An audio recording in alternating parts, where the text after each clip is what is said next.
the flute, the drum, and the harp. These are humanity's oldest known musical instruments, yet none are older than the human voice. We have had a knack for music since our inception. Could the study of sound and music reveal profound and new perceptions of the invisible aspects of our reality and man's hidden ability to engage with these unseen subtle vibratory energies? Could ancient megaliths, medieval churches, and even the pyramids all hold the same secret? This secret now revealed as the ancient language of sacred sound, which also happens to be the title of our guest today's latest book, that is The Ancient Language of Sacred Sound, The Acoustic Science of the Divine, by David Elkington, who's an academic, historian, political consultant, painter, and writer, specializing in Egyptology, archaeoacoustics, and ancient languages, including Paleo-Hebrew, Paleo-Greek, and more. David has also written on quantum physics for science magazines and is currently heading the project on the Jordan Lead and Golden Codices with Professor Roger Webb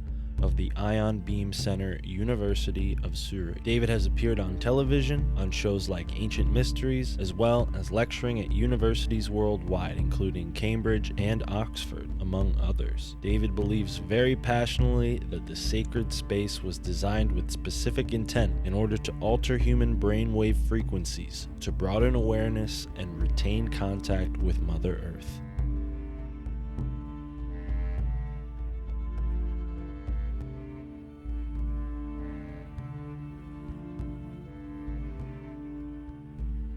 Stone circles, pyramids, stupas, cathedrals, we are still connecting to the Earth Mother.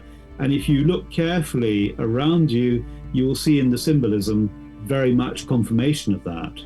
When I sort of started looking at the resonant frequencies and, looking at the work of others who'd investigated this phenomenon, we found also that certain aspects of resonant vibration, when presented pictorially, it can be seen carved into the bedrock of these places. Professor Bob Jahn, late of Princeton University, was doing some experimentation at Newgrange in Ireland back in the early 90s, and I think he was a pipe smoker, and he noticed how the smoke of the pipe inside the interior took the waveforms of the markings, carved into the interior, zigzags and spirals.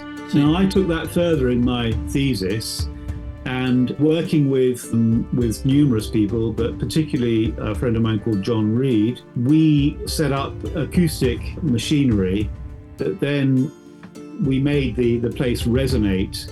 And we then looked at it through cymatics, which is basically a membrane with sound on it that is made to vibrate to those internal frequencies. And quite often, the waveforms will show on the sound patterns, except in this case, they all took linguistic form. So at Celtic places, we had Celtic hieroglyphs, Indian places, Indian hieroglyphs, and in the Great Pyramid, we had hieroglyphs.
Elkington here on the My Family Thinks I'm Crazy podcast, and you're sort of, based on what we just discussed, you're sort of, considered crazy by some of your colleagues, right? I mean, a lot of the guys that are pushing some of these newer theories in the realm of archaeology and ancient science, the establishment, the academia that does not like to see that kind of stuff.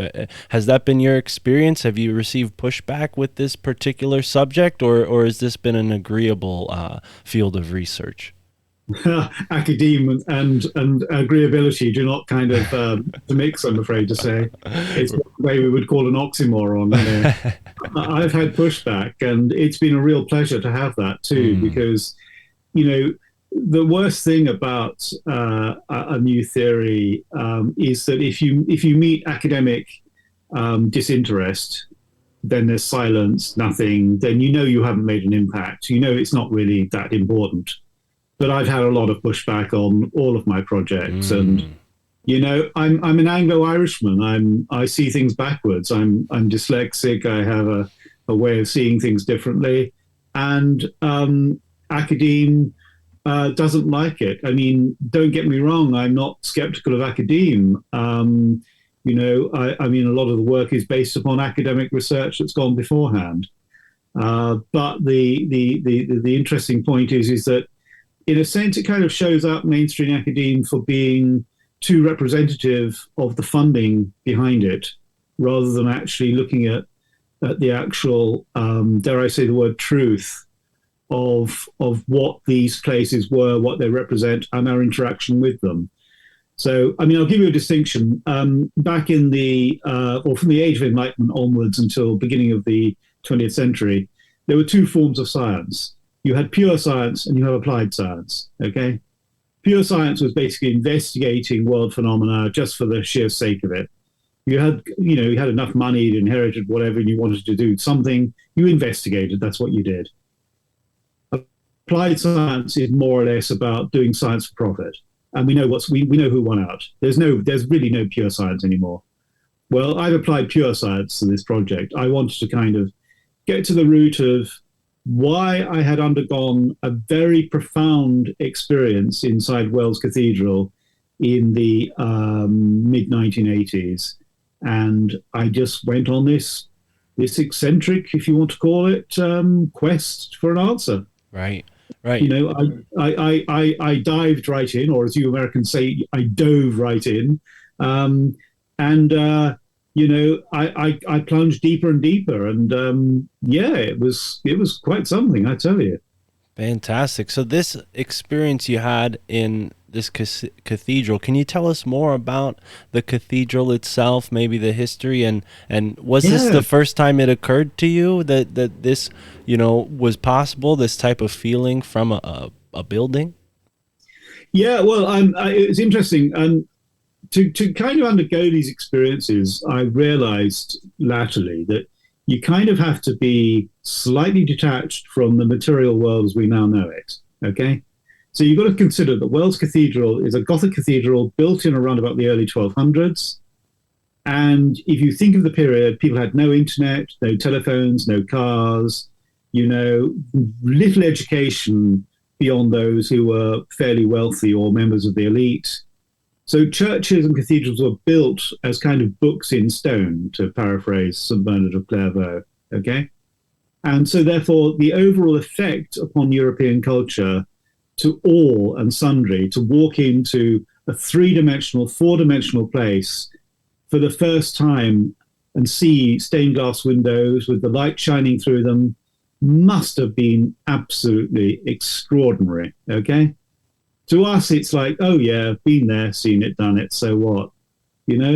But to those guys, almost 1,000 years ago, it was a completely different order of experience.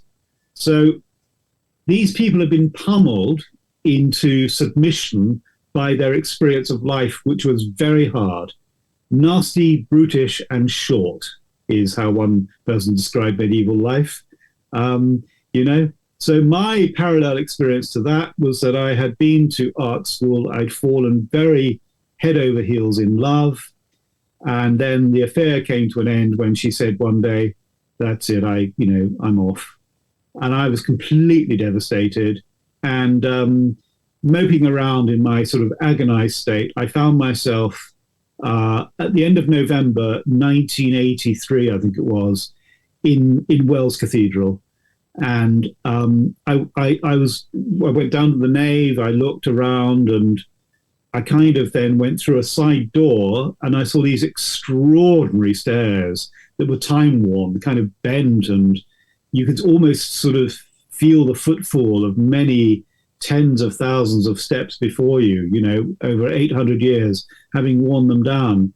And as I walked up to the stairs to what is known as the chapter house, where the chapter of the cathedral would meet and have their cathedral meetings, and where the choir was practicing, as I got about halfway up, suddenly I was no longer me. I was no longer there. I was rooted to the spot, but I was elsewhere. I felt I was floating upwards, heavenwards, as I could hear the choir practicing for the Christmas carol service. The effect of the resonance in that particular place was exceedingly powerful. And although it was a momentary experience, or it certainly appeared to be, I was so carried away by the timelessness of it that even within a few microseconds, perhaps, I suddenly felt I'd been somewhere that was eternal and infinite. I felt detached from my body. It was like a near-death experience, and I had one of those too. And it's like sort of, whoa, what is this? And I came out of that place a few minutes later, completely sort of wrecked, because it gets you emotionally, let alone spiritually. And I thought to myself, there's got to be a physical explanation for this.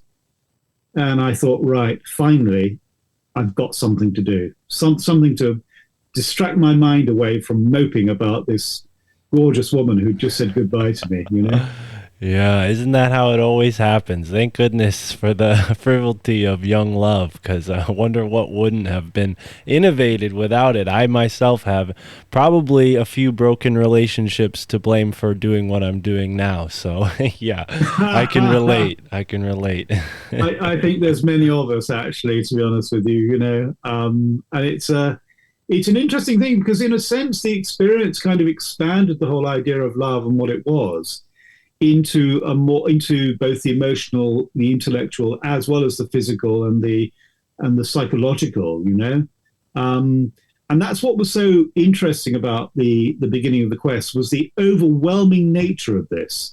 It didn't happen in one aspect of my life; it happened everywhere, And so, as time went on, I found myself finally working with others to experiment with the nature of sound and its effect upon human brainwave patterns. And what I discovered was extraordinary. I mean, it really was utterly extraordinary. And it's a kind of a science that is as yet untapped. Although I have to say, a lot of good American academic scientists are doing a lot of good work on this. And, my praise to them for having the courage to pursue it, because it's very profound stuff. And I think this kind of change of consciousness that seems to be happening around us now, I think, is about to be the prelude to discoveries about consciousness that I think will be the equivalent of the Industrial Revolution of 250 years ago. Wow.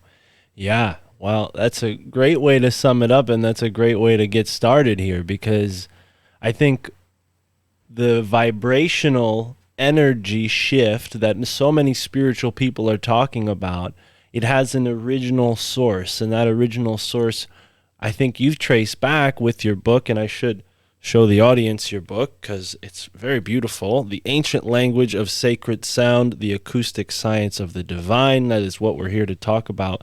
But it's almost like this drumbeat got started with these megalithic structures, like what we see in Stonehenge, Avebury, Glastonbury, and that drumbeat, that rhythm was picked up by cultures across the world, and it spread into, not just stone structures, but great stone churches, and now maybe even some of the modern works of architecture. But where does it start? How far back did you go?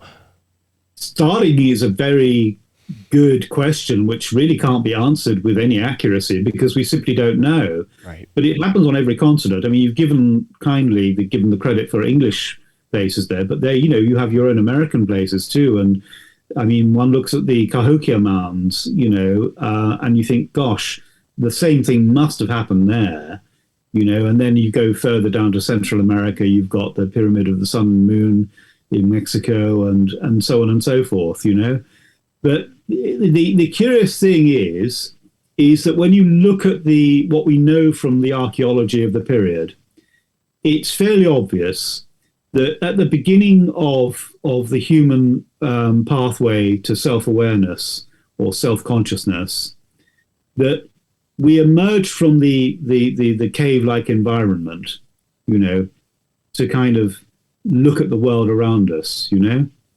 and we kept going back to the caves, and gradually it seems we made tentative steps to finally build our own caves, which we call homes.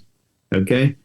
But even before we built our own homes, before we even thought about building shopping malls, post offices, schools, and all of that stuff, what came first was the sacred site. And the question you've got to ask is specifically why. Now, that's what's so curious, is that we have been reared within the embrace of Mother Earth. Those famous two words, Mother Earth. Okay? Now, in mythology, she's called the Earth Mother for a reason, and that is because we share the same rhythmic vibration as the Earth. I mean, think of it in the opposite way. If we didn't, we'd be dead. So basically, it's obvious that, of course, we're going to share the same rhythmic vibration. So, of course, the brain is therefore attuned to the earth and is attuned to, particular internal spaces where we feel the earth within. Poets and mystics call it the noumen, the sense of the numinous you get when you go to certain specific places. You've got this feeling that runs up the spine of something mysterious and present. And you can't actually, pin it down to a few words. That's why poets write poetry. They try to understand and appreciate the mystery through rhythm, which itself is a type of rhythmic vibration. Okay? So to get down to the basics, the Earth actually resonates at approximately 32 hertz, or vibrations per second. The human brain, when in connection with the Earth, resonates at approximately 8 hertz, which is an octave of Earth frequency, okay? 8 plus 8 plus 8 plus 8 equals 32, okay? So in other words, we are entangled. Now, what's interesting is when you go to these sacred sites, they were all built to within particular frequency bands that are actually connected to Earth resonance. So in other words, we're kind of like beginning the journey away from the caves and into our own world, but we're staying in communication with the Earth Mother, okay? So they become our umbilicus. Right. They become the thing that feeds us inside the womb, okay? Now, this is interesting because most sacred places have at their center betels or sacred stones, which are called Omphalos. You have a famous one at the Temple of Apollo at Delphi, okay? Omphalos means navel stone, as in umbilicus. Wow. Okay? Yeah. So we're still connected, okay? Right. So when we go to these places, be they, stone circles, pyramids, stupas, cathedrals, we are still connecting to the Earth Mother. And if you look carefully around you, you will see in the symbolism very much confirmation of that, you see? Mm-hmm. So when I sort of started looking at the resonant frequencies and, looking at the work of others who had investigated this phenomenon, We found also that certain aspects of resonant vibration, when presented pictorially, okay, it can be seen carved into the bedrock of these places. Professor Bob Jahn, late of Princeton University, was doing some experimentation at Newgrange in Ireland back in the early 90s. And I think he was a pipe smoker. And he noticed how the smoke of the pipe inside the interior took the waveforms of the markings, carved into the interior, zigzags and spirals. Really? So now I took that further in my thesis, and working with numerous people, but particularly a friend of mine called John Reed, we set up acoustic machinery that then we made the place resonate, and we then looked at it through cymatics, which is basically a membrane with sound on it that is made to vibrate to those internal frequencies, and quite often the waveforms will show on the sound patterns, except in this case they all took linguistic form. So at Celtic places we had Celtic hieroglyphs, Indian places Indian hieroglyphs, and in the Great Pyramid we had hieroglyphs. Now, help me visualize this. So we have our membrane, our plate that's vibrating. We have sand that could be colored, but let's just imagine it's just all one color. And this sand is forming, you're saying, hieroglyphic characters in that while it's vibrating. Yeah. Wow. We had the Indian shape for the Om, that famous figure 3. Oh, yeah. Wow. We had that in its full glory. I mean, this is not approximation. It was an Om. Okay. Yeah. We had Celtic knotwork that you see in the Book of Kells and all of that. From Ireland and from Britain. We had all of that when we went to Celtic places. And this is what was so interesting. And it struck me that, there's a critical thing that happened at some distant age in the past, okay? It's a bit of a tragedy, and yet it's something that was inevitable. And that was the separation of human beings from the site. And I'll explain this, because what's happened is that if you think about these sound patterns, they're forming in the brain. Now, they actually, the alphabet itself takes physical form within certain aspects of the brain called neurites, okay? You can actually see the letters A, B, and C within the brain, okay? Wow. Now, obviously, that's come about after many thousands of years of us being exposed to these sound wave frequencies, and we have expressed them thus, okay? So it's interesting, and obviously this is the phenomenon in the West. I mean, obviously in the East, where you have still got the use of glyphs and things like that, particularly I think here of Chinese and Japanese writing, you have, a different form taking place in their brains. But if you look at the myths of these places, you'll find that you have generally a sky father who is the overall god. You have the earth mother, and then to complete the trinity, we have the sun, who is the hero. And in all of these myths, it is the hero who brings language in the form of script. Okay? Now, if you therefore have the sky father, who is God, the earth mother, who is kind of like, you could say like the Virgin Mary in Christianity, then you have the sun. The sun is the hero. Then the hero in those ancient mythologies was generally held to be somebody who was semi-divine. In other words, part divine, part mortal. In other words, he or she existed as individual human beings, and they were generally the king or the queen of the site or the place or the civilization, okay? So those people were held to bring down script. So they were going within.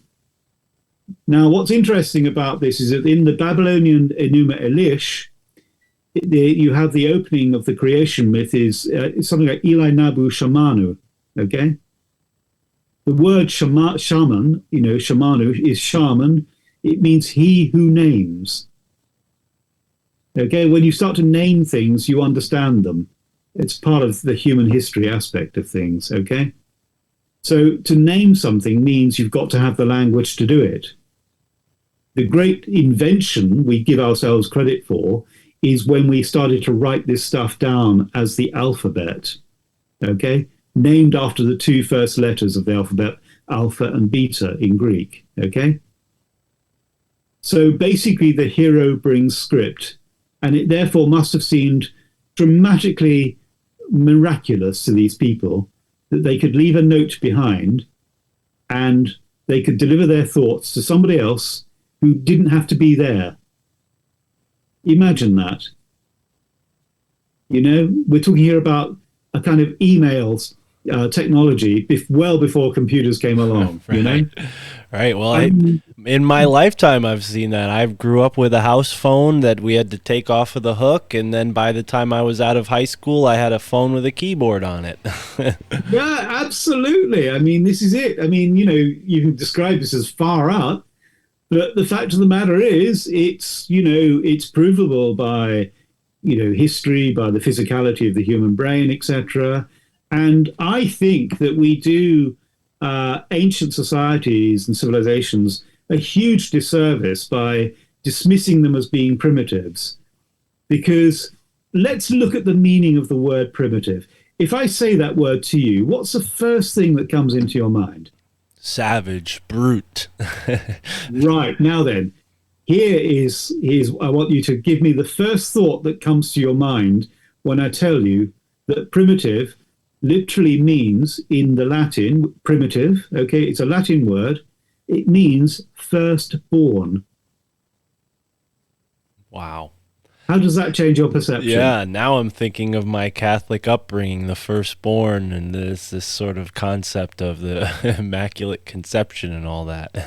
You get, instead of savagery and kind of like ignorance, you've suddenly gone from that to an idea or vision of innocence. Right. And it's when we're in the innocent state that we can absorb knowledge and wisdom in a way that we can't in other states. Oh, yeah, and that's such a more appropriate understanding of that term. It's really been inverted away from its original meaning. Especially here in the States, we have this whole derogatory idea of what the native indigenous were like, and it's because of that idea there. It's shocking, and we need to actually go back to the drawing board as regards our attitudes to these extraordinary people, because they're retaining, they are preserving a very ancient knowledge that we are only just now beginning to unpick to the degree where we can learn from it, I mean, I think about all the environmental devastation and chaos, and suddenly, we're having to understand that these people actually got it right in the first place. I mean, I'll give you an example. Recently, they had terrible bushfires in Australia recently, and the Aboriginals turned around to the government and said, well, if you'd have allowed us to continue clearing the land to therefore, get rid of excess wood, etc., none of these fires would have happened to the scale that they did. Right. We've been doing this for 40,000 years. Right. And the Australian government rebuked them and said, no, we know better. Well, many tens of billions of Australian dollars damage later, they're eating humble pie. Yeah. Right. It's the same story here in the West Coast, in California and Washington State, Oregon. They have the same issues with their national parks. It's just ridiculous. I mean, I was taught not to look down upon people. I was taught that you're not above nature either, and you're not below it. You just are it. There's a terrible, I hate to say it, but there is a terrible arrogance in Western humanity's view of others and of the world at large. And actually, it's one born of phenomenal insecurity. When you start attacking other cultures simply because they seem primitive, it's bored of insecurity. I don't know about you, but I like to sit down and have a couple of beers with these guys and just start laughing and joking and talking about, some of the extraordinary things they know. Amazing people. Right. And this is what we could do with more of in our present world. Agreed. Because they built these places. Yeah. I mean, one of my favorite stories, it's apocryphal, but Captain Cook in 1760, I think it was, he lands on the south coast of Australia, and there's the Endeavour just moored offshore. And he looks overboard at the ship, and he looks across to the coast of Australia and see these giant hopping rats. So he says to two of his crew, he said, I want you to get into the rowing boat, go across there. I want you to talk to the natives there, the Aborigines, and ask them what those giant hopping rats are.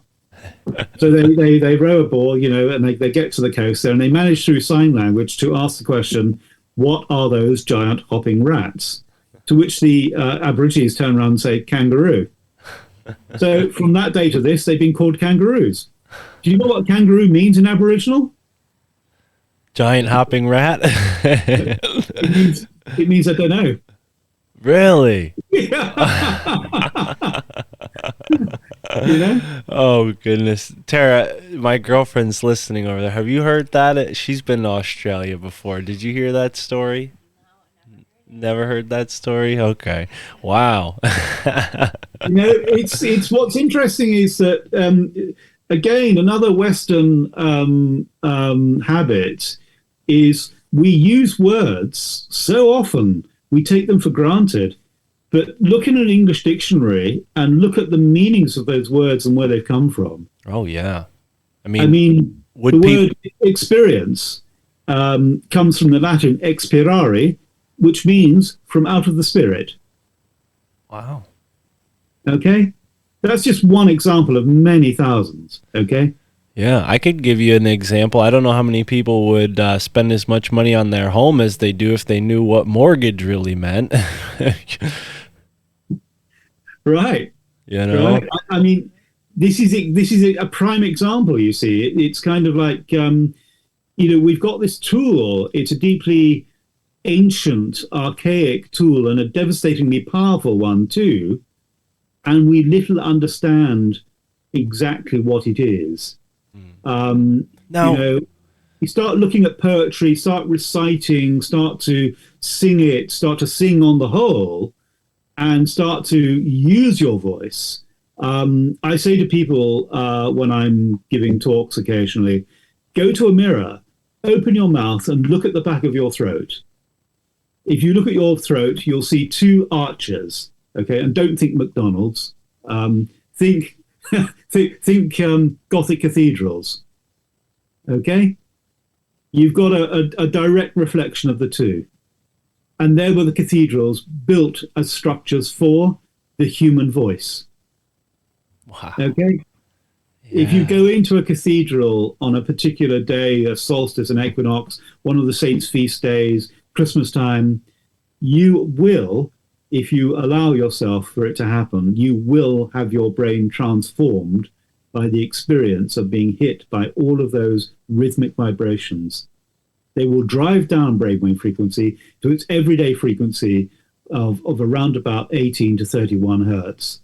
They will plunge all the way down to 8 and even lower to 4 vibrations per second.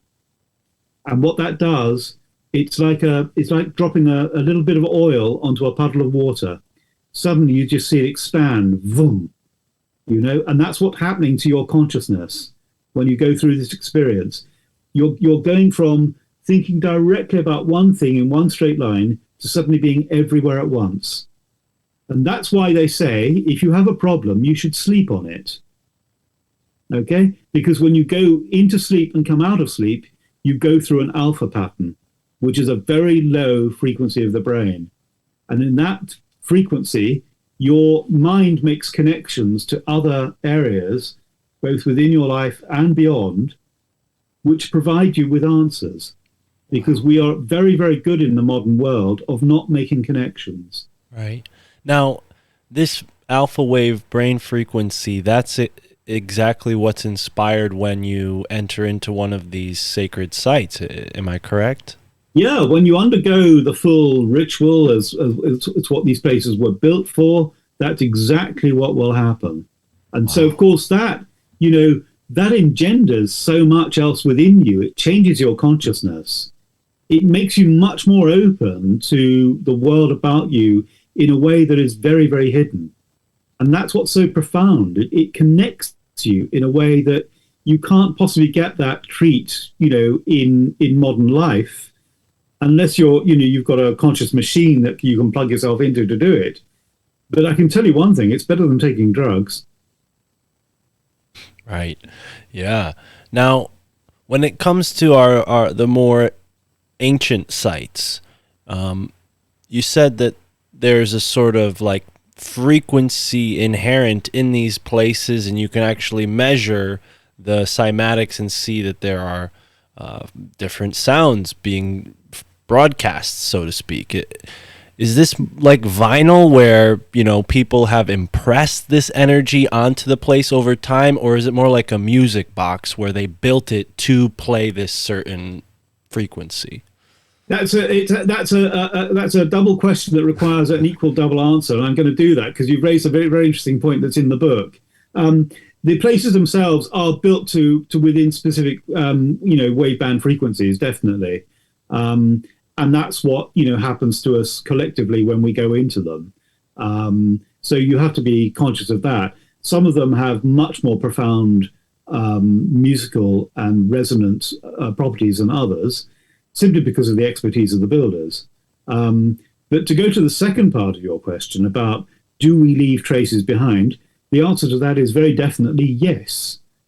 There is a railway bridge in the north of England where every autumn time you hear the sound of the trains going over it, and it's quite interesting because the railway bridge has been out of operation for over 60 years. Wow. Wow.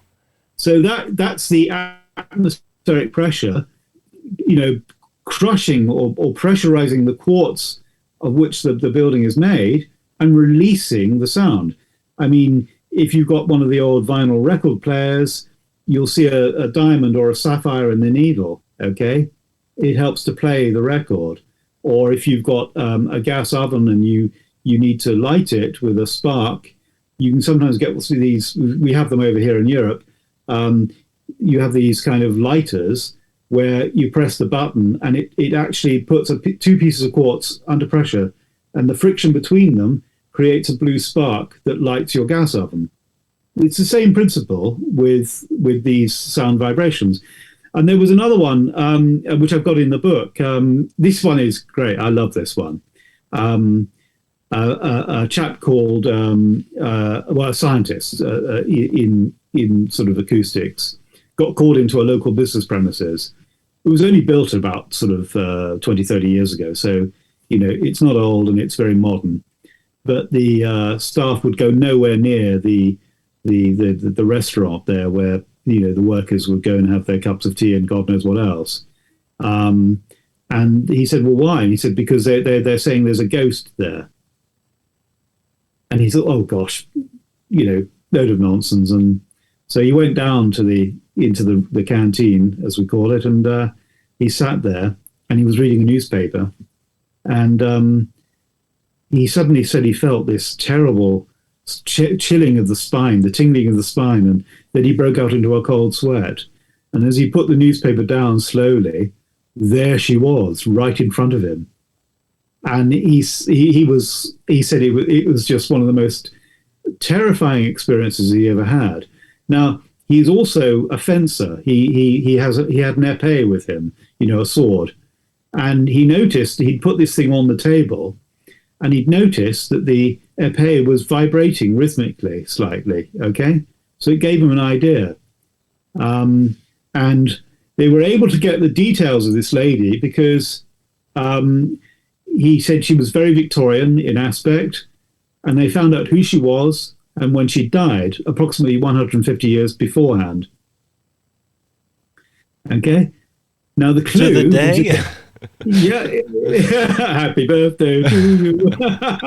No, but he noticed with the epee vibrating that therefore it was actually a standing wave pattern. So in other words, there had to be something else vibrating in the room at the same frequency. And going over to the wall, he saw an extractor fan that was loose on one screw and it was vibrating at precisely the same frequency.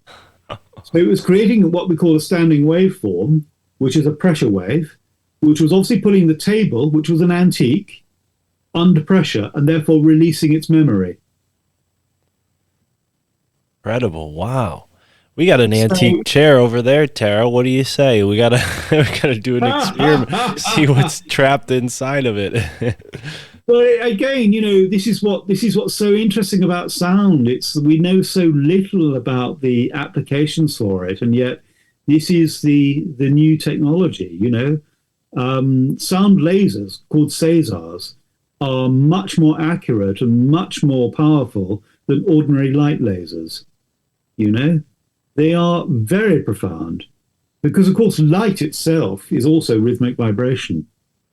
Well, and this sort of gives me a little bit of a segue here because something that I've heard, I don't remember if it was Welsh or Celtic, but there's a folk tale that says that there were as many trees for each vowel of the language, and each piece of wood determined the tone that became the language. And if you look at a tree, what is it? It's reaching out to grab the light, and then it solidifies into this thing that falls off, and we can go and knock it and makes a particular sound that became, the letter D or whatever, right? That is, have you heard this before? Yeah, the alphabet you're referring to is the Celtic Ogham tree alphabet called the Right. Beth-Louis-Nuon after the first Wow. letters. But you go to the Bible, you can go to the Old Testament, you can see King David hearing the voice of God through the rustling of the leaves in the trees.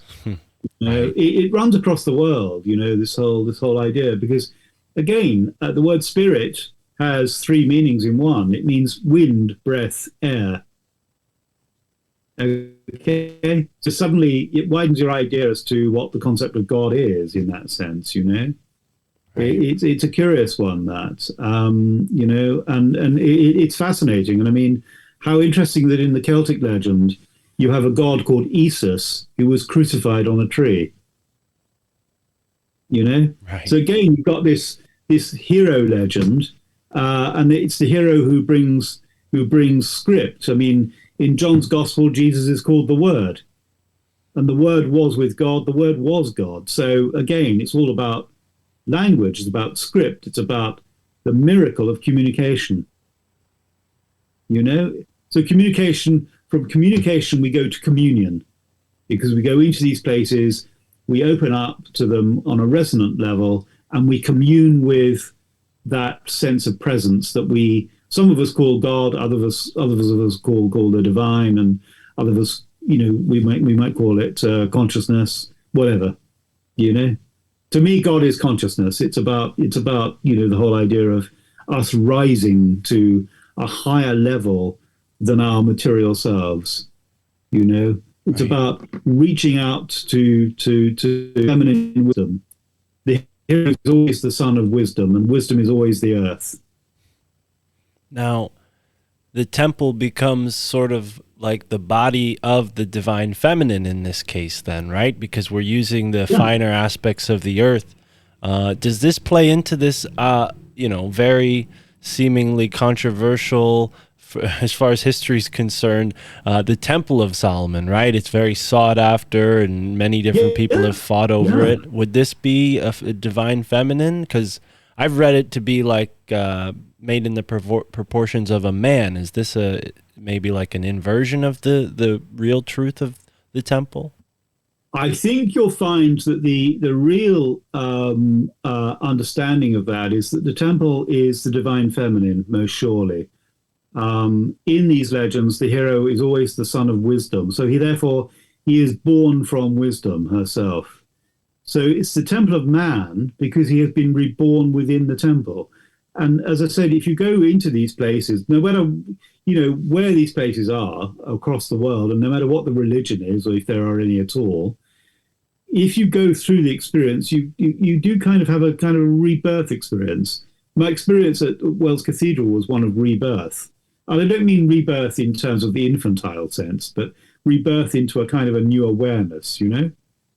And I mean, that's what all the Eleusinian mysteries were in ancient Greece that were eventually banned by the early Christians. You know, it was all about being reborn in the darkness of the building so that you would undergo a kind of mystical death, that when you came out of this situation, you were no longer afraid of death for real because you had a wider, greater sense of who you were and your role within, you know, the world about you and beyond you. Right. I mean, we are living in a, you know, a world that is obsessed with a fear of death. And yet, you know, I've had a near-death experience. I have a collapsed thyroid gland. So I went into a coma 30-odd years ago and died for a short while. And I have to say, it's an experience I thoroughly recommend, you know, because came away from it with a great sense of, wow, that was so like my experience with resonance at Wells Cathedral. Really? You know? Wow. Yeah. Can you tell us a little bit more about this? What exactly happened? You had a health scare. Did you lose consciousness immediately? Were you in a hospital? I was in a coma for a couple of weeks. Oh, wow. And I went up the tunnel, and I got pulled out by this arm that seemed to be carved out of living divine light. But it was like being in a well, you know, you could see the waters above you, you could see the sun shining on it, and the arm pulled me up. But when I got to the other side, I was everywhere at once. It was really weird. It was like being in a painting by J.M.W. Turner in his late phase, you know. It was like everything was very diffuse, and it was like sort of, it was just simply staggering, really. And I didn't want to come back. That's the other thing I realized too. I just did not want to come back. I felt as if I was completely enshrouded by an overwhelming, infinite, totally all-embracing sense of love. And it was very profound. And I was given a choice as to whether I wanted to come back or not. And for some reason, I decided I would. Boy, do I regret that. Glad you did, because here we are getting this confirmation from you. I mean, who better to have an experience like that than someone who's studying the nature of these sacred sites? Because I imagine in ancient times, if you were to die and come back and you resurfaced in the temple, you might regret coming back, but you'd have tremendous insight to share with your, you know, family and friends, right? Yes and no, because the problem is, of course, is that when you go to such places, words fall short. You know, words are very much an earthly thing, and how do you express such a thing? Which is why we come back to poetry and mysticism and liturgy, because it explores and tries to explain the sheer depth of mystery. Ultimately fails because one man's truth is another man's poison. Well, and that seems to be the error, is that man assumes that because he experienced this, he can now build something to help others experience this, because it goes beyond words. You can't speak what your experience was. You have to find a way to give that person an experience for themselves. But how could you ever confirm it's the same as yours? There was a great joke told by Bob Hope many years ago of a man standing in a puddle that goes up to his knees and out to his waist, and a boat comes by. The man in the boat says, "Get in, it's going to get worse." And the guy says, "No, leave me alone. I believe God's going to personally intervene and save me." The boat goes off, the water goes up to the man's neck, and a helicopter comes by. The pilot says, "Get in." The guy says, "No, no, no, leave me. I believe in God. He's going to personally intervene and save me." Helicopter goes away, the water goes over the man's head, he drowns. One day he's walking through the Garden of Heaven and he sees God, and he goes up to God and says, "Well, what happened?" And God said, "Well, I don't know. I sent a boat and a helicopter." You know? Right. So that's the problem we have here. It's imparting that sense of your faith with your sense of rationality, but in a sense, you've got to kind of extend your idea of what logic is. We use logic all too often to limit our experience of the world around us. We should actually be trying to expand our logic, but we're frightened. We kind of use it like a comfort blanket, okay? And too often we dismiss that which we know little of. And, that's a foolish way to behave. We should be more in awe and wonderment about that which we do not know, because it intrigues the human mind. It intrigues our sense of curiosity. It also intrigues our sense of compassion, Right. And that's what these religions at these extraordinary sites were about. That's why they sang. These places were meant to be sung in. They were alive through song and through music and through expression of that. Okay?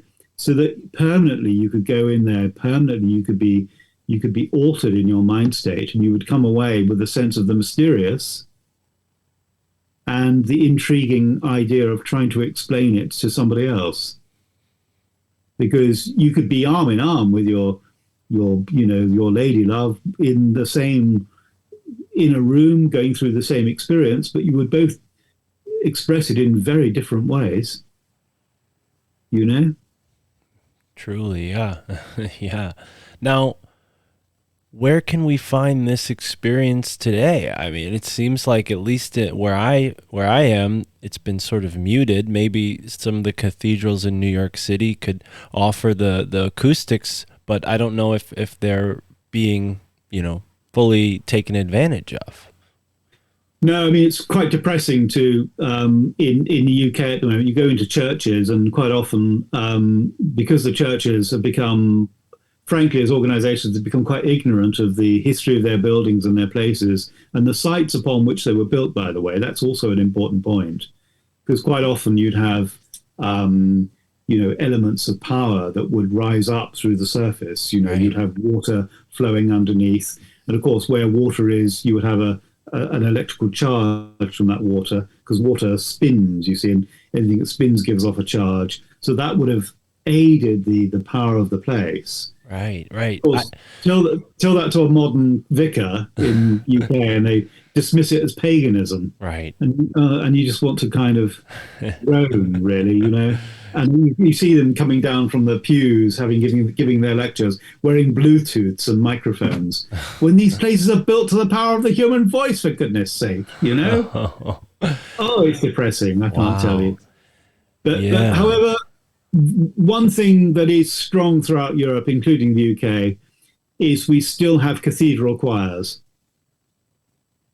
And they know how to master these places wonderfully well. So if anybody wants to share the experience, just go and look up any medieval choral music sung in Gothic cathedrals. I can recommend John Rutter, Rutter, and the Cambridge Choir, who quite often sing at the Lady Chapel of Ely Cathedral, England. And the music is just divine in every sense of the word. You don't have to be a Christian to listen to it. You can be from any faith or none, and it will still grab you. It is just incredible. Oh, yeah. Wow. I recommend particularly Fair is the Heaven, and it's a CD he did about 30 odd years ago. It's wonderful. It's a glory. But don't just listen to the medieval music itself online. Make sure it's being sung in a cathedral. And then just zoom in, just zone in, tune out and tune in, because it will help you. And I mean, it lowers blood pressure. It helps your brain to think more widely, helps you to relax, helps to solve problems in the sense of the state you're in. Right. And, I describe in the book as well, a lady had taken up a new role as an infant school teacher. And her class were very unruly, very misbehaved. Kids will be kids, won't they? Hey, and she was kind of at the end of her tether. And one day she she decided to take her car and fill up some petrol. And while she was in the shop at the garage, she saw some CDs, so she pulled out one on Mozart, took it back to the classroom. She put it on the CD player. She put her feet on the table, put her chair back, and she just sat there with closed eyes and listened to the clarinet quintet. Okay? And then she opened her eyes. She doesn't know how long she'd been listening for, but there in front of her was her class, absolutely silent, absolutely focused upon the music. No rowdiness, no noise, no shouting, no arguing. Absolutely caught by the music. Yeah. Wow. That's the power of these things, you know? Yeah, no, it makes you wonder why they play such agitating music in public or a lot of places, you know. They could absolutely be playing beautiful music. Now, I wanted to ask you this, and I appreciate you recommending that. I'm sure it'll take me a while, but I'll find that and link it in the episode description for the audience. But I wanted to ask you, you know, it doesn't seem like the cathedrals, like this type of thinking and pure science was invested in just the cathedrals. Is it true that, you know, a couple thousand years ago they would build the majority of their buildings this way, taking the acoustics in mind and into account, you know, something like a municipal building or a home or, you know, something that didn't have a direct spiritual context? Would they have wasted or spent resources on that, or was it purely focused in spiritual centers, this type of building? Well, you have to first of all look at the difference today between religion and science. There's very much a difference, okay? But in ages past, the two were the same, okay? I've been reading a book recently on the Phoenician solar cult going back to 3000 BC. And the language described by some of the Phoenicians and captured by later Greek classical writers is profoundly scientific in terms of the language used. It's really remarkable. So you can see that science emerged from religion. And again, that's the tragedy, you know, alchemy, which is a very early form of science, was the earliest form of investigations into the physical aspect of spirituality and religion, if you like. Religion is about the doctrine and keeping people within it. Science is about the investigations that you know have got us to the world where we are today. But go back to the medieval period, and then beyond that, the two are the same. So at the beginning of civilization, it seems like we were kind of already programmed to build these places. You know, we kind of, we didn't have, you know, acoustic power meters and tape measures and say, oh, well, this is how we're going to build it, because we were just primitives. We were firstborn. So we had that sense of innocence that kind of worked with what we sensed of the earth in communication with our hearts and our brains to build these profoundly important places that reflected the Earth's acoustical properties so profoundly well and accurately. So it's almost as if it was within us, you know? And at Newgrange in Ireland, which goes back to 3500 BC at the latest count, you've got layers of organic and inorganic rock. And on the interior, which is very powerful acoustically speaking, you've got different colored rocks, you know, blue and white, etc. Each has its own acoustic property. The fact that you've got these layers is a bit like modern speakers. You know, you've got the ability to have stone that absorbs a certain amount of the acoustics, so that the acoustics needed, the earth level vibrations are reflected back infinitely within the chambers themselves. So this whole idea of sound is like sort of, yeah, we were born with it, you know?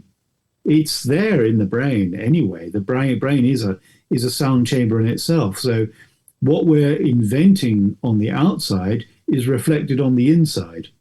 I mean, you've just said it yourself with the temples actually reflecting the form of a human being.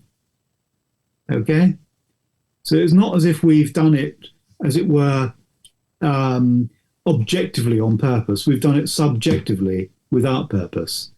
We couldn't help ourselves, you know? Right. Well, and one thing that comes to mind, especially when you were mentioning cymatics and how it could relate to architecture, is these what are generally known as star forts. They have a variety of different names, but they seem to have a very, interesting pattern. And, people speculate that there was a time when these cities were taking into account a lot of the sacred sciences that we're discussing here. Yeah, definitely. I mean, we as humans have abilities way beyond what we would normally think for a normal human being. And we have profound psychic abilities, to use a word that's forbidden by science these days.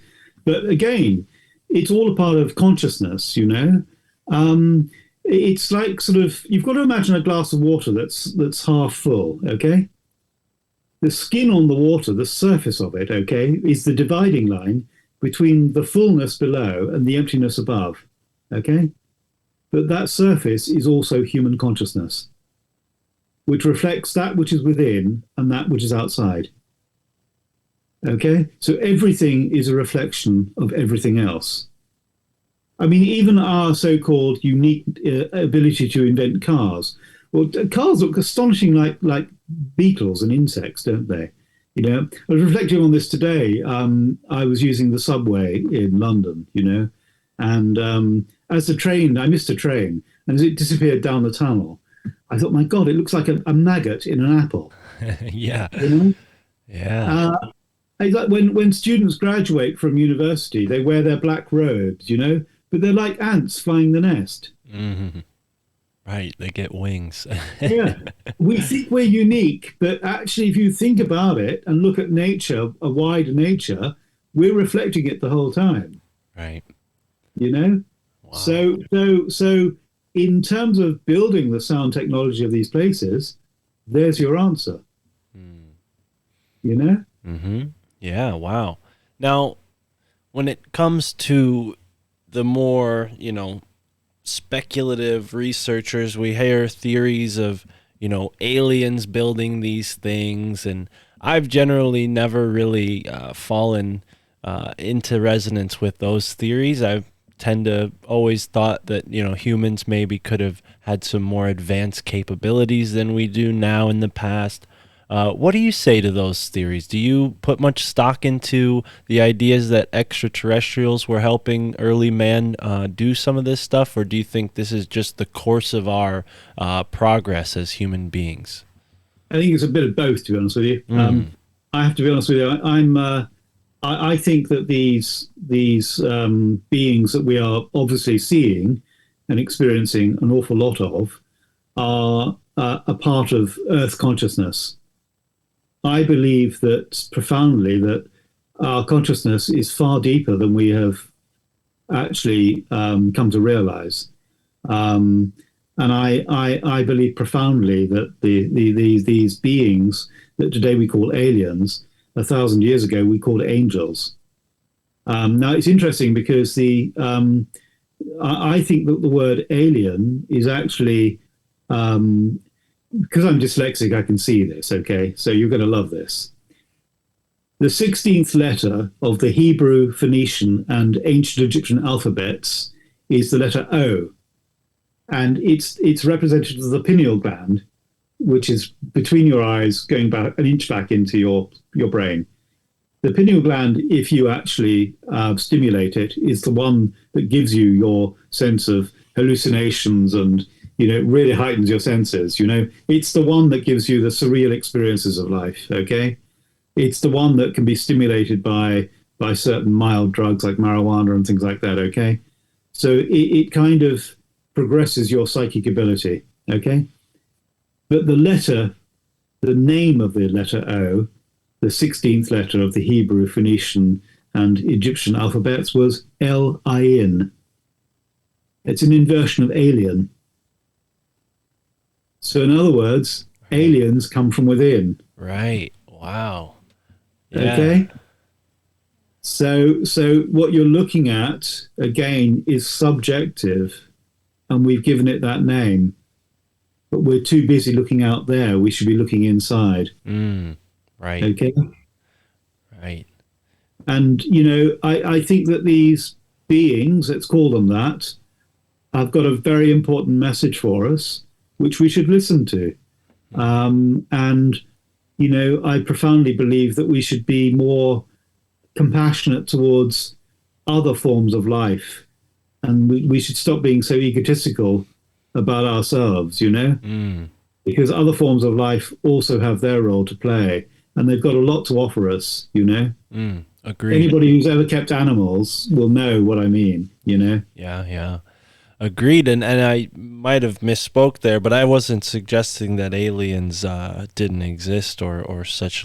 I just, I didn't take it like that at all. Okay. No, I've never, the idea that aliens built the pyramids by themselves or built any megalithic structure without our interaction has always seemed a little far-fetched to me. And I don't, I guess why I bring it up is not to, correct myself or anything or over-acknowledge this point, but I'm curious, a lot of people think maybe these megalithic stones were vibrated into place using some sort of very high frequency sound or low frequency sound that would possibly be able to levitate these things. I mean, we have the more recent case of Coral Castle, where this Ed Lee Scanhill, built the Coral Castle using a mysterious little black box that he propped up on a stick there.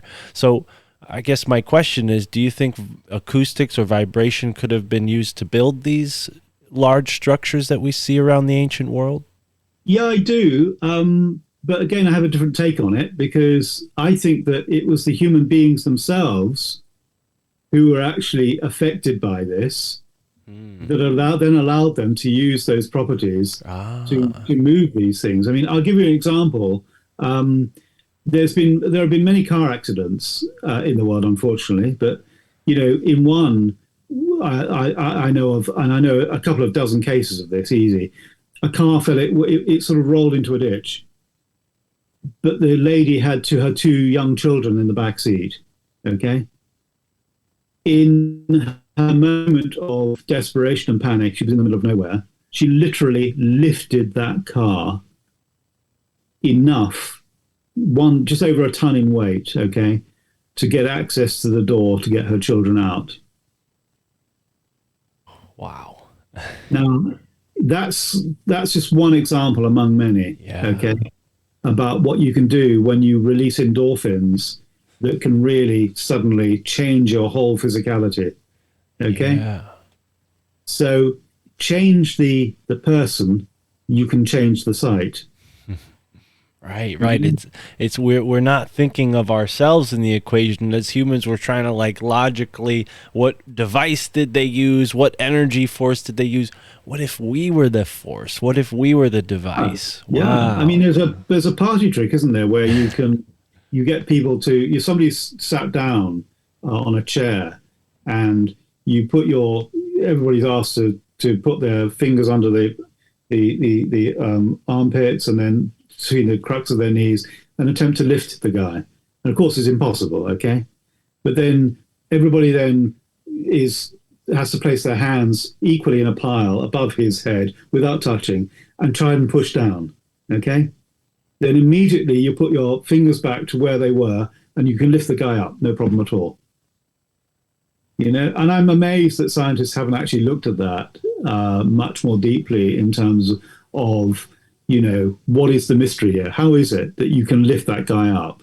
I mean, I've done it myself. Yeah, I've never seen that take place, but I'm excited to go to a party to try it. Yeah. I mean, there is a force around us. I mean, we are surrounded by a massive bioelectric force field. I mean, it can be felt. You can measure it now, If you've got a computer and you work on it consistently, get yourself a nice large chunk of quartz, because it will help to actually take away some of the extra, electrical stimulation. If you put a piece of quartz next to a window, okay, and then below them grow a daffodil bulb or something like that, the daffodil bulb will grow towards the quartz, not to the window. Wow. Okay? Because quartz is amazing stuff, and we build these monuments with it, you know? Yeah. So there's another thing there, you know, that you've got to take into account, you know? Now, It's the materials. And don't forget that we too have got, you know, bits of earth mineral within us, you know, from the earth we come, back to the earth we will go. In the ethmoid bone, which again is not far from the pineal gland, the bridge of the nose, going back a bit, there's a tiny piece of magnetite. Okay, it gives us our sense of direction. Okay. My idea was that it's in. I think I put it in the back of the book. Is that I couldn't work out in my earlier career as an independent Egyptologist. I couldn't work out why mummies had their brains pierced, because if you mummify a body and it's going to be lying down in a sarcophagus for 1,000 years or so, then the brain is largely just going to reduce to about 2 tablespoons of a liquor, okay, and it's just going to be like a puddle in the back of the head, the skull. So why did the Egyptians insist upon taking a great big spike, shoving it up the nose, breaking into the brain, and then pulling it out? Bit gruesome, I know, but I thought your viewers might like a bit of horror, you know, spice things up, eh? I reckon it was because they were trying not to so much to extract the brain, but to remove the piece of magnetite, thus releasing the spirit from earthly control. wow. Yeah, makes sense, you know. When I go next time round, I'm definitely going to get somebody to ram a spike up my nose.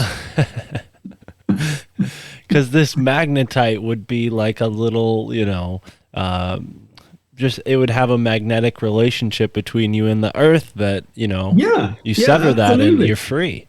Yeah, wow. yeah, that's it, you know. I it makes sense to me. And you know, let's be a bit unscientific in the modern sense of the word and say, well, you know, are we really just stuck here on Earth? Can we possibly, in phases of consciousness, survive death and go elsewhere?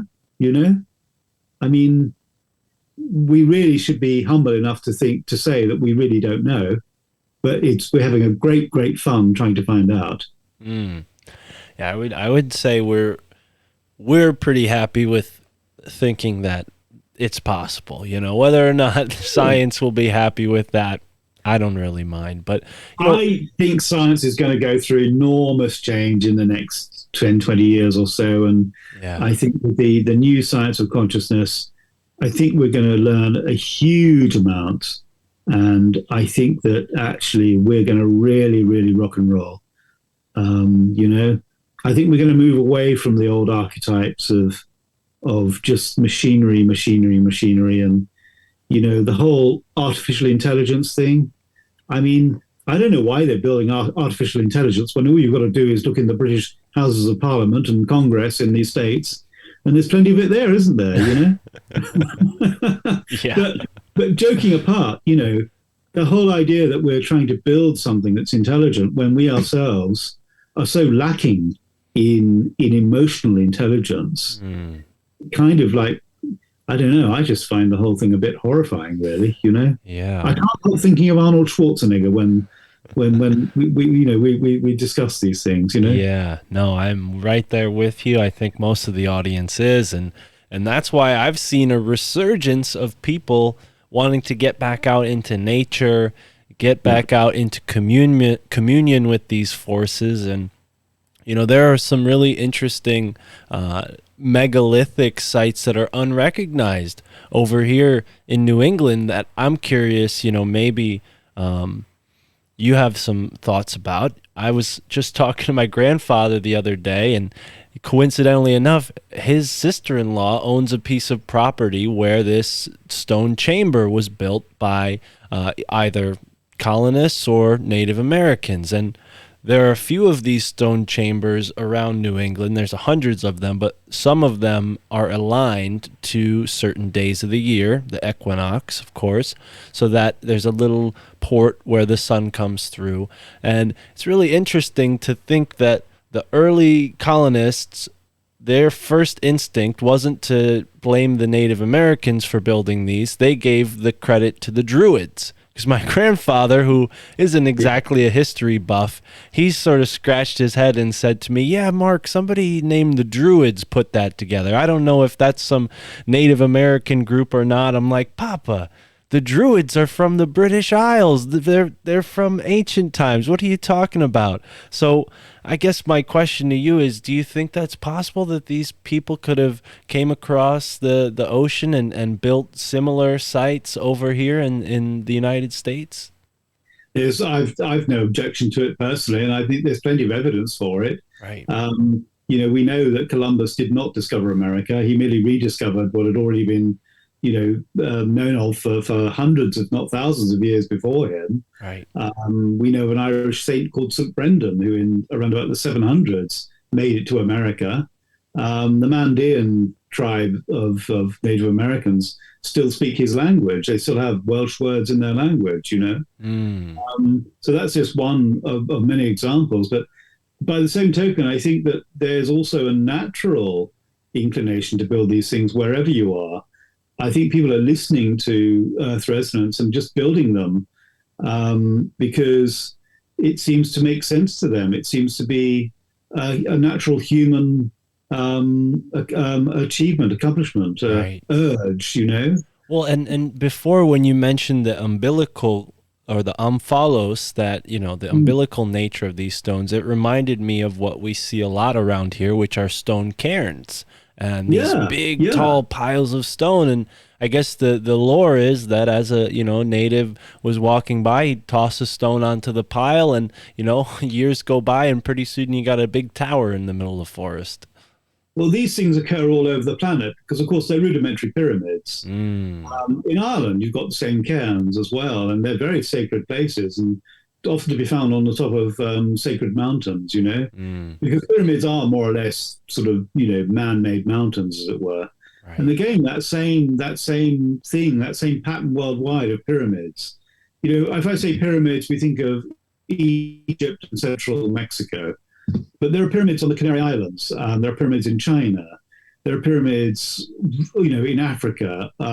They're being found all over the place now. And they seem to kind of correlate with the whole idea of the hero at the place, the same resonances, the same mythologies, the same aims in the mythology.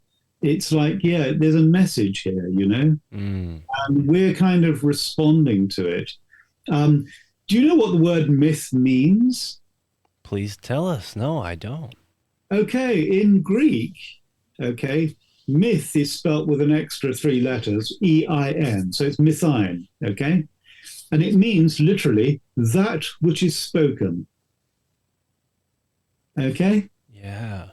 So the shaman who names things and is to be found in myth, because myth is that which is spoken. It's the vocalization of rhythmic vibration. Yeah. And of course, from the word myth, we have mystery. Right. Yeah, this is really amazing stuff. There's a whole technology here, Well, and, as a ad hoc etymologist over here, I've found so many interesting, root words that, have been completely lost, especially when you get into toponyms. You can find so much about a place just by analyzing why it was named what it was named. And on the point of a pyramid, that would be what? The median of fire or mountain of fire, right? That's sort of the meaning of Absolutely, yeah. I mean, this is what's so extraordinary. The Great Pyramid of Giza was called, from its inception, the place of the Ascension. Wow. And it's like, it's fine. It's the sun. It's it's a kind of a concretized sun's rays, as it were.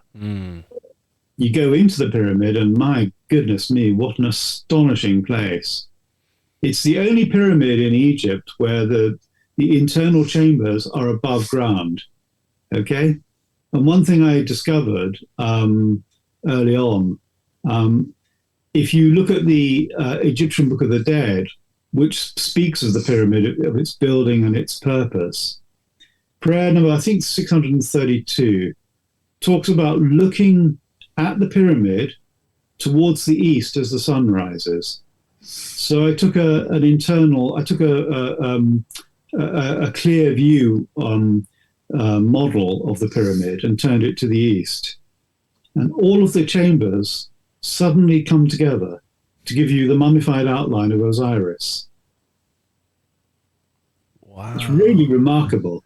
Yeah. So it's he who is ascending within it. Now, the interesting thing is, they weren't called pyramids in Egypt, they were called the Mer, M-E-R, which is part of the name of Isis.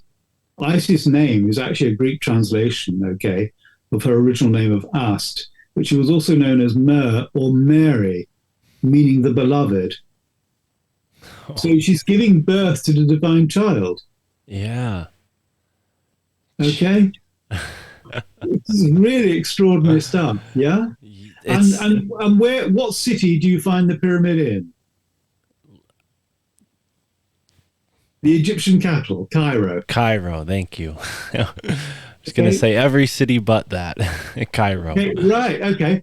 In the early 300s AD, the famous Roman Emperor Constantine, okay, had his famous vision before the Battle of the Milvian Bridge against his co-emperor Maxentius, okay?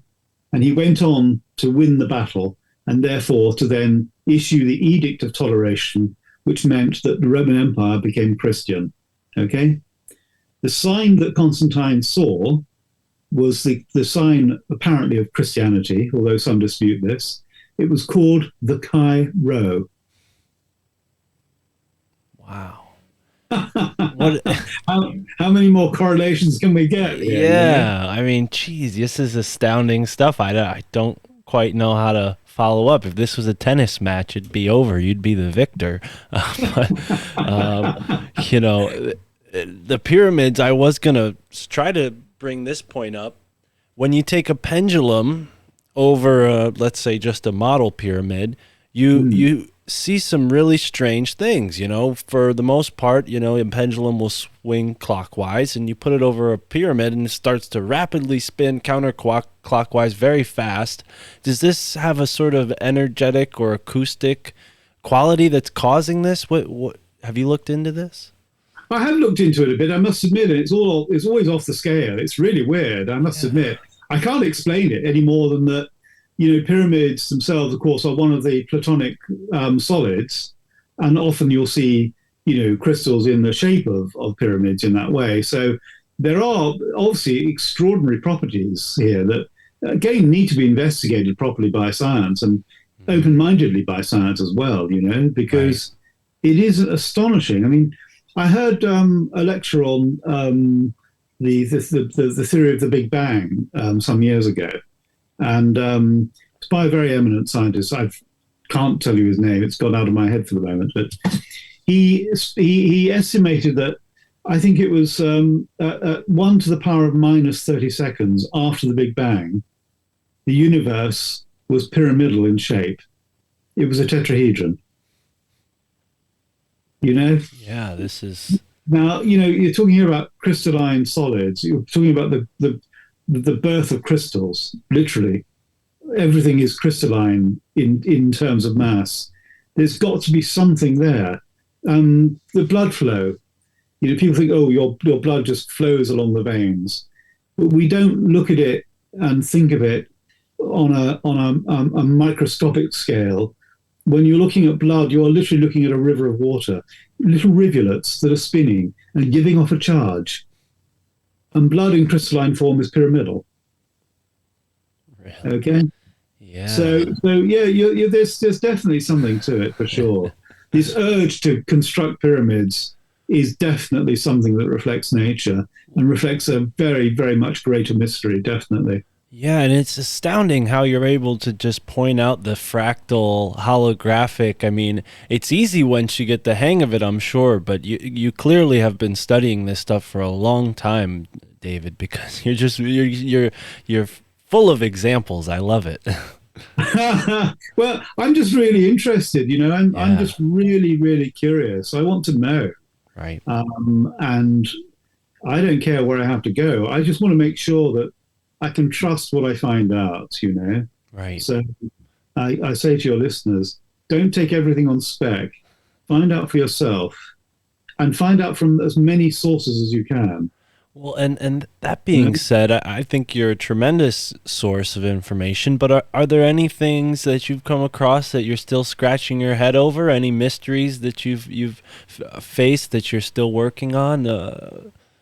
Yeah, there's no, there's loads, and I'm determined to answer all of them. And I'm working at the moment on the unknown Phoenician solar theology, which is really, really fascinating. It was Absolutely, yeah. preserved in small part by Poseidonus and a chap called Lydus and also Philo of Byblos.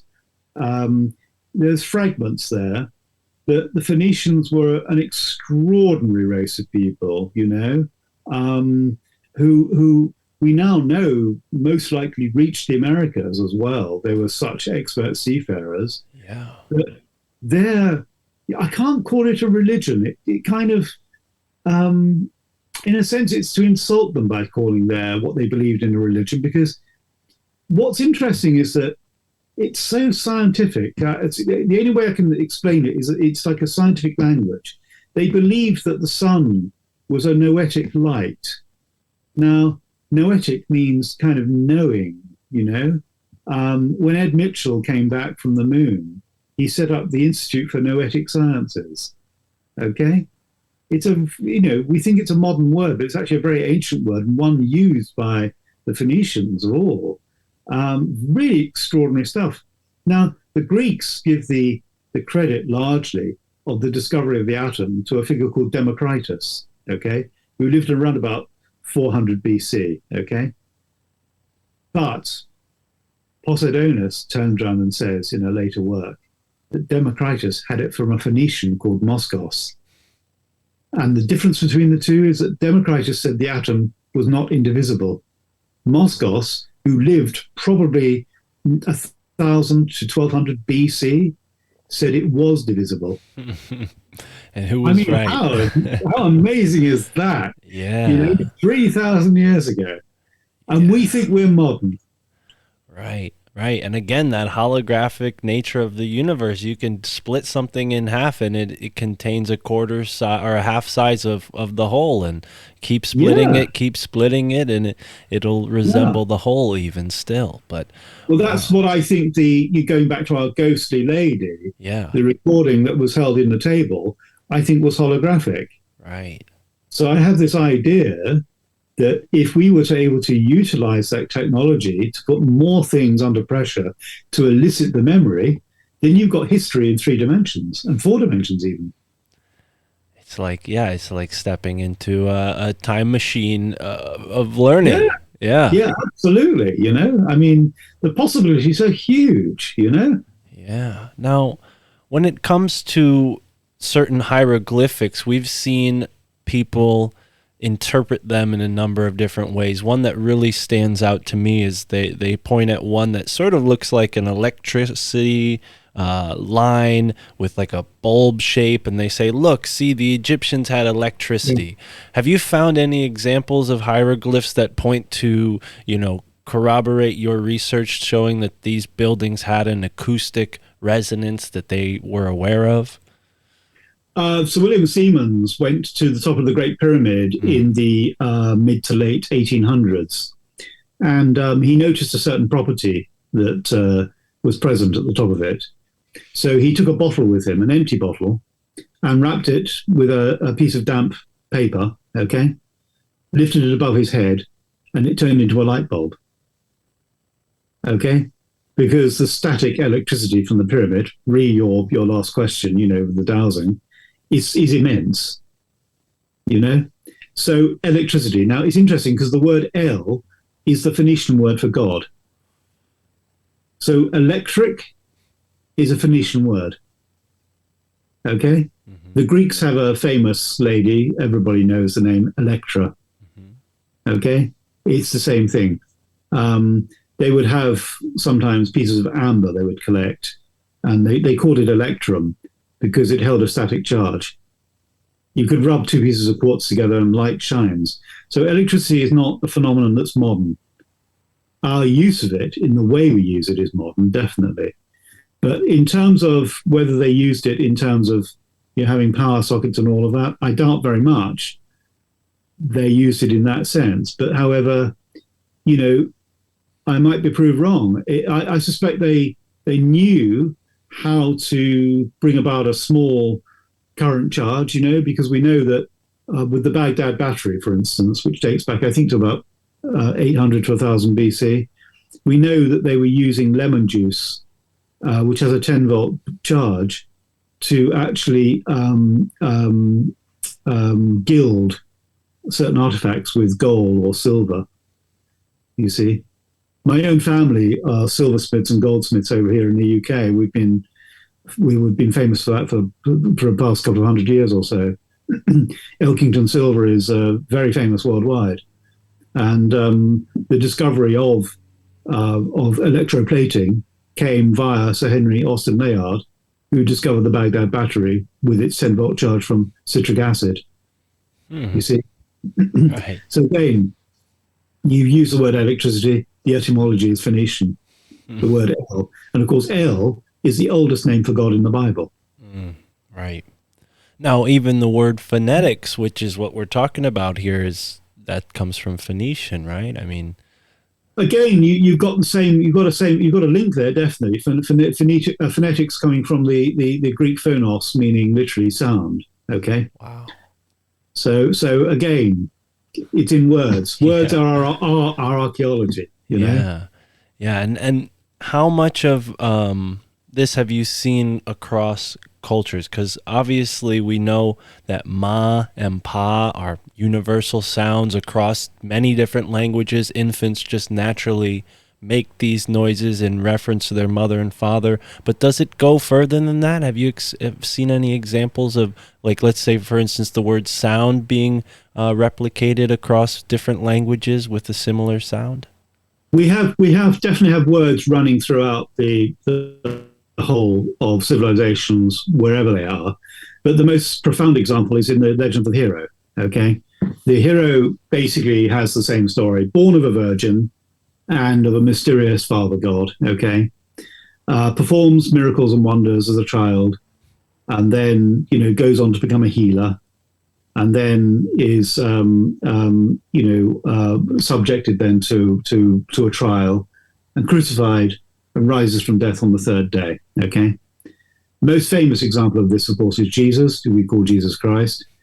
But we have names of the same variation throughout history, going right the way back. In Japan, 1200 BC, we've got a hero god called Gizu, Jizu. As I've said, in Celtic, we've got Isus, who goes back to pre-Roman times. You've got various names of Jesus throughout the whole of Africa, going back thousands of years: Isa, Esau, Isugite, etc. And of course, in Mexico, you've got Quetzalcoatl, you see, which is another form of, he was called Itza. Okay, it's a hardened version of Isa, which of course is the Middle Eastern name for Jesus. Right. So it's always the same variation on the same form, the same name. And of course, the mother goddess is always called Mary. There are so many instances of that name across the planet, right through history, that you think, there has to have been an original faith. Whether we call it a religion or not, I don't know, because it was obviously very, it's knowledge based on science. Science literally is a Latin word meaning knowledge. Let me tell you this now. So I just learned this last week. The first pagan, we'll call it pagan ritual in recorded history in New England was at Marymount in Massachusetts, and he put the maypole up and got the indigenous people and traded guns for women, and this caused a whole lot of trouble for the establishment. But it was sort of like the moment where the playing field was leveled and the red man had a chance to, share the guns with his brothers, and finally they weren't being, trampled on because they were sort of able to fight back. But yeah, it's interesting that Marymount was the place where that all took place. Yeah, absolutely. Yeah, and you'll find examples of this all over the world and right throughout history. It's quite interesting. I'm still chronicling them, so yeah. Might well be in about 20 years' time I update the book and rewrite it with even greater detail in that regard. It's really interesting stuff. Right. Now, I know we're coming close to the top of our second hour here.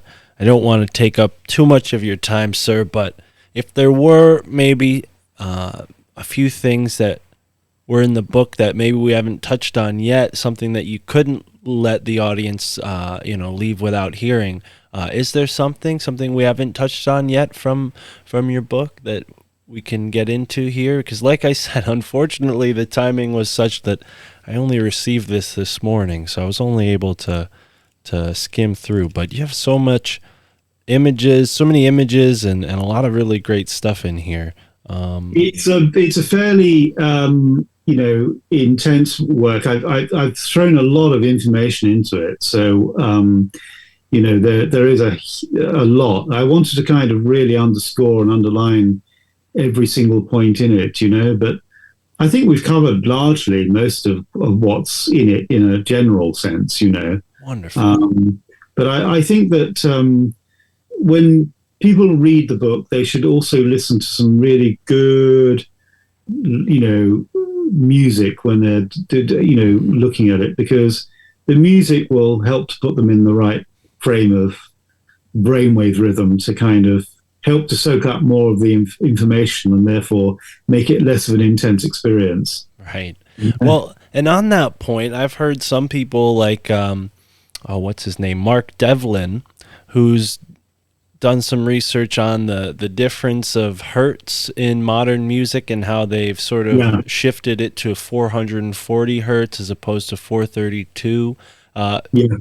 What is this all about? Should people be seeking out 432 hertz music, or are they fine listening to what the standard tune is? If you play Beethoven's Fifth at 440 as opposed to 432, it's a completely different piece of music.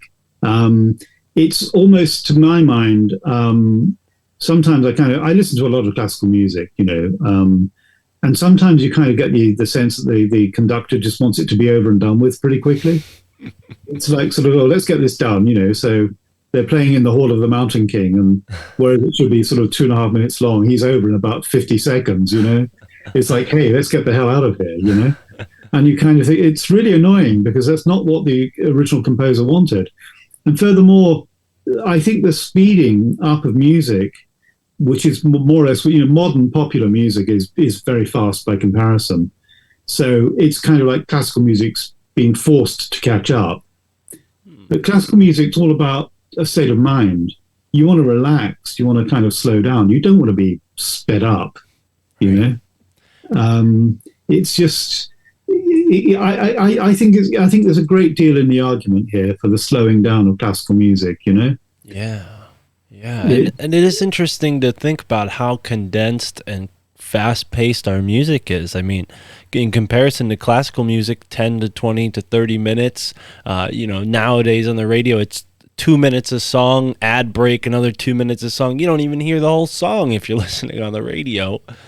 It's a terrible modern disease that we're totally unable to concentrate for longer than a few seconds, it seems to me, Right. And yet the slowness of music, the effect of resonance upon the brain can lead you into such a state that you can concentrate for hours on end. You just have to give yourself a chance. But there's too much in the world that's too interesting and distracting, and we've got to learn the discipline to be able to switch off and say, no, today I'm going to do this, and I'm going to stick to it. Right. But aid yourself by playing good, wholesome, old music, not popular modern music. I'm not saying popular modern music is bad. All I'm saying is if you want to get something done, you want to read a book, or you want to think about something, you need the appropriate music to help you along the pathway. You know? Absolutely. Yeah. And it really does help, actually. It helps hugely. Oh, yeah.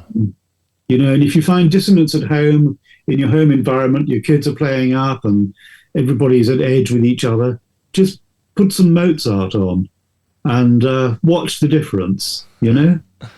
Yeah, I got to try that in this house. Wow. Yeah, it's, you know, can you imagine a world without music? No, certainly wouldn't want to. Yeah, no, exactly, you know? So, yeah, what can I say? Now, you know, when it comes to modern music, we're certainly in agreement, but what about modern architecture? Are there any examples of you know, modern structures that harken back to these old concepts, like the Sydney Opera House, for example, or something on that magnitude? It's a good question, actually, because I'm still stuck in the past. I haven't actually been able to sort of investigate too much the modern.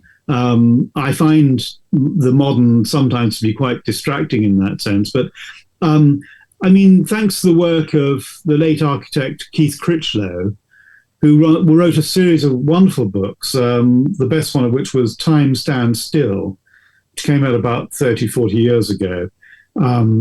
He worked together with our then Prince of Wales, now our new King, Charles III, to set up an organization called the Temenos Foundation, which reinvestigated the whole idea of sacred architecture and its role in helping society and civilization to calm down, to be at one, to be at peace with itself. And it's having a profound effect. I'm really glad about that.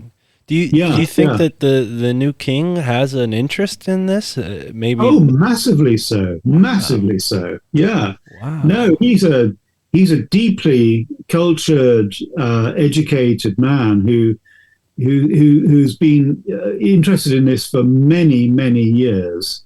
A really, really interesting man, I have to say. Wow. Well worth taking his advice on, you know, on these things, because he studied it very deeply. And Keith Critchlow, who worked with the king, you know, was an expert on Chartres Cathedral in France, and it's well worth going online to look at some of the little YouTube clips that you've got of Keith, you know, talking about Chartres and its properties. It's very, very interesting stuff.